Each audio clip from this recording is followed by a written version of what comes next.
Halo, selamat pagi anak-anak.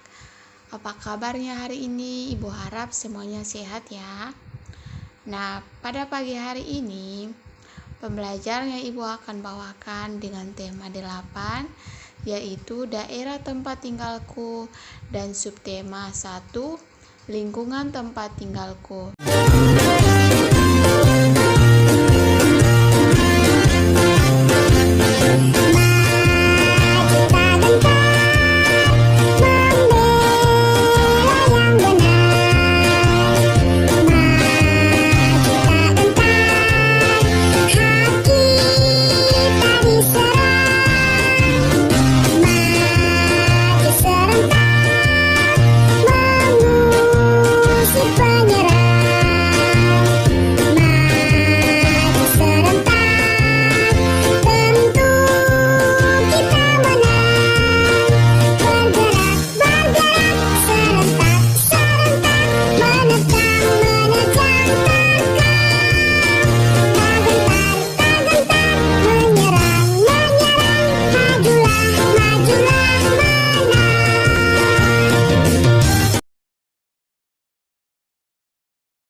Halo teman-teman, namaku Dayu. Aku dan keluargaku berasal dari Bali. Saat di Bali, aku tinggal di daerah Tabanan. Bagaimana kondisi lingkungan tempat tinggalku?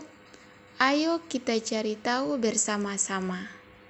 Nah, anak-anak, Bali itu sangatlah terkenal hingga di luar negeri sebagai ikon pariwisata Indonesia. Bali juga memiliki potensi pariwisata seperti wisata alam, wisata seni, dan wisata budaya. Provinsi Bali juga terbagi atas 8 kabupaten dan 1 daerah kota. Tabanan merupakan salah satu kabupaten di Provinsi Bali. Nah, wilayah Kabupaten Tabanan ini didominasi oleh pegunungan dan pantai. Selain itu, Tabanan terkenal sebagai penghasilan beras dan sayuran. Mayoritas penduduknya itu bermata pencarian sebagai petani. Namun, penduduk yang tinggal di pantai itu bermata pencarian sebagai nelayan. Ternyata keadaan alam suatu tempat mempengaruhi mata pencarian atau pekerjaan penduduknya adik-adik. Nah, anak-anak, ayo kita cari tahu lebih lanjut. Nah, anak-anak, lingkungan itu sangat mempengaruhi mata pencarian penduduk di suatu daerah. Mata pencarian penduduk di suatu daerah itu berbeda dengan daerah lain. Dan mata pencarian penduduk di daerah pesisir pantai berbeda dengan penduduk di daerah dataran rendah maupun di dataran tinggi. Nah, anak-anak, penduduk di daerah dataran tinggi bermata pencarian sebagai petani, peternak, pedagang, dan pekerja perkebunan. Misalnya, teh, kopi, dan cengkeh. Dan penduduk di daerah dataran rendah bermata pencarian sebagai buruh, petani, pedagang, dan peternak.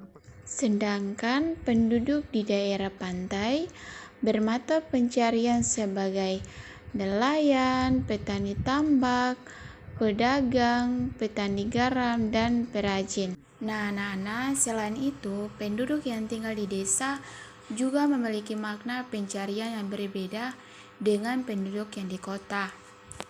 Nah, penduduk di kota bermata pencarian sebagai pekerja jasa. Misalnya, pegawai bank, konsultan, pengacara, sopir, karyawan, dan pedagang. Karena di perkotaan itu sebagai pusat ibu kota dan juga sebagai pusat perdagangan. Nah, anak-anak, sedangkan penduduk di desa lebih banyak bermata pencarian sebagai petani, peternak, perajin, pedagang, buruh tani, dan perkebunan. Pertanyaan pertama, mengapa mata pencarian penduduk berbeda sesuai lingkungan tempat hidupnya? Nah, jawabannya di sini, setiap tempat tinggal memiliki lingkungan dan sumber daya alam yang berbeda-beda, sehingga menyebabkan keragaman jenis mata pencarian penduduknya. Kemudian pertanyaan kedua yaitu, mengapa penduduk di desa dan di kota memiliki mata pencarian yang berbeda? Nah, jawabannya di sini, karena di desa lebih banyak lahan yang dapat digunakan sebagai lahan pertanian, sedangkan di kota lebih banyak bekerja sebagai pekerja jasa. Nah, anak-anak, yang ketiga, apa perbedaan petani di daerah dataran rendah dan petani di daerah dataran tinggi? Nah, anak-anak, perbedaannya di sini yaitu petani dataran rendah menanam padi dan palawija, sedangkan petani di dataran tinggi menanam sayur dan buah-buahan. Nah, yang keempat yaitu, apa yang dimaksud dengan pekerja jasa? Nah, adik-adik, pekerja jasa adalah pekerja yang memberikan pelayanan sesuai dengan keahlian yang dimiliki. Contohnya yaitu guru, konsultan, dokter, pengacara, dan lain-lain. Pekerjaan beberapa daerah juga memiliki sejarah asal-usul daerah tersebut. Contohnya itu adalah asal mula Bukit Jatuh. Di pedalaman Pulau Bali terdapat sebuah desa yang subur. Di sana tinggallah sepasang suami istri. Mereka bekerja sebagai petani. Menjelang musim panen, si suami berkata kepada istrinya, "Jika nanti hasil panen kita melimpah, buatlah tumpeng nasi yang besar. Kemudian, undanglah tetangga untuk makan bersama." Istrinya pun setuju. Kedua suami istri itu pun berharap panen mereka melimpah. Tak lama kemudian, harapan mereka terkabul. Si istri menyiapkan tumpeng nasi dan mengundang seluruh penduduk desa untuk makan bersama. Menjelang musim panen berikutnya, si suami berkata lagi kepada istrinya, "Semoga panen kita lebih banyak lagi. Kalau bisa 3 kali lipat dari sebelumnya. Jika harapanku terkabul, buatlah 3 tumpeng nasi yang lebih besar dari sebelumnya." Kemudian si istri pun membuat 3 tumpeng dan mengundang seluruh penduduk desa untuk berpesta kembali. Beberapa hari kemudian, si suami pergi ke sawah. Dalam perjalanannya, ia melihat seenggok tanah yang berbentuk seperti catu. Catu adalah alat penakar nasi yang terbuat dari tempurung kelapa untuk membuat tumpeng, adik-adik. Aneh sekali.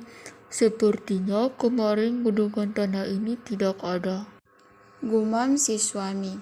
Setelah pulang dari ladang, ia bercerita kepada istrinya. Kemudian ia mengajukan usul kepada istrinya.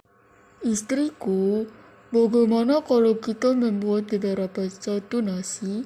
Siapa tahu kalau kita membuatnya, hasil panen kita akan semakin melimpah," kata si suami tadi, anak-anak. Sejak saat itu, si istri rajin membuat catu nasi. Setiap catu nasi yang dibuatnya, ia niatkan untuk menambah hasil panennya. Namun, ada keanehan yang terjadi. Saat pergi ke sawah, onggokan tanah yang ia temukan sebelumnya semakin membesar. Rupanya, setiap si istri membuat catu nasi, saat itu pula onggokan tanahnya semakin membesar. Sepasang suami istri itu pun tak menyadarinya. Bahkan si istri membuat catu nasi yang lebih besar setiap harinya. Lama-kelamaan, onggokan tanah itu berubah menjadi sebuah bukit. Setelah si petani dan istrinya berhenti membuat catu nasi, onggokan tanah itu pun juga berhenti membesar. Sejak saat itu, onggokan tanah itu disebut dengan Bukit Jatuh.